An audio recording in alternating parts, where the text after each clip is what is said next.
जब आप भगवान शंकर की पूजा करते हैं तो सबसे पहले पूजन में आचमन करने के तत्पश्चात हाथ में फूल और चावल लिया जाता है और उसमें सबसे पहले गणेश जी का ध्यान होता है। कुछ भी नहीं आता है तो इतना तो आ ही सकता है, ओम गम गणपतये नमः इतना बोल करके, और आपसे एक श्लोक आ जाए तो वो बोल लीजिए, गजाननम भूत गणाद सेवितम कपित्थ जम्बू फलचार भक्षणम उमासुतम शोक विनाशकारकम नमामि विघ्नेश्वर पाद पंकजम।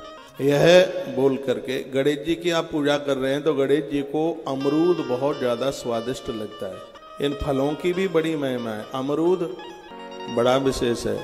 नींबू में यदि बीज ना होता, नींबू में यदि बीज ना होता तो मरा हुआ व्यक्ति जिंदा हो जाता। नींबू का बीज खतरनाक है। जब भी कभी शिकंजी पिए तो नींबू का बीज अंदर नहीं जाना चाहिए।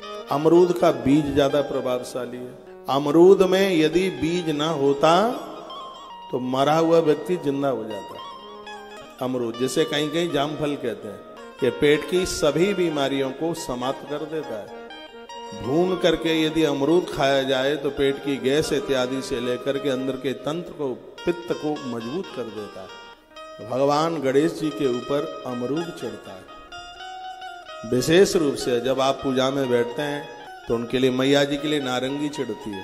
हाँ, और ये केला एक ऐसा फल है, इसको ऋतु फल कहते हैं। ये हर ऋतु में मिल जाता है।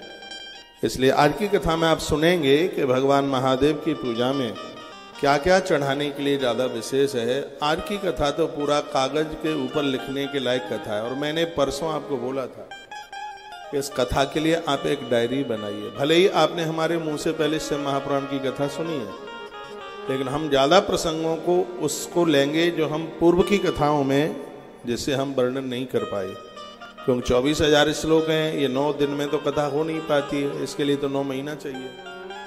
हर कथा में एक डिफरेंस, हर कथा में एक बदलाव सा आपको लगेगा।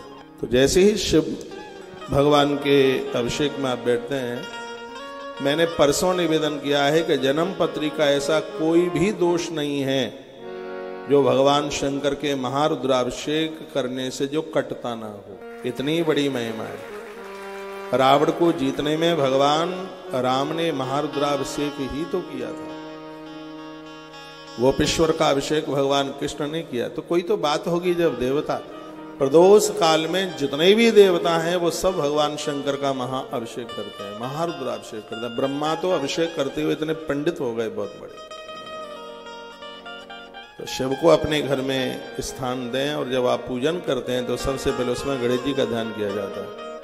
गजाननम भूत गणाद सेवितम कपित्थ जम्बू फलचार भक्षणम उमासुतम शोक विनाशकारकम नमामि विघ्नेश्वर पाद पंकजम।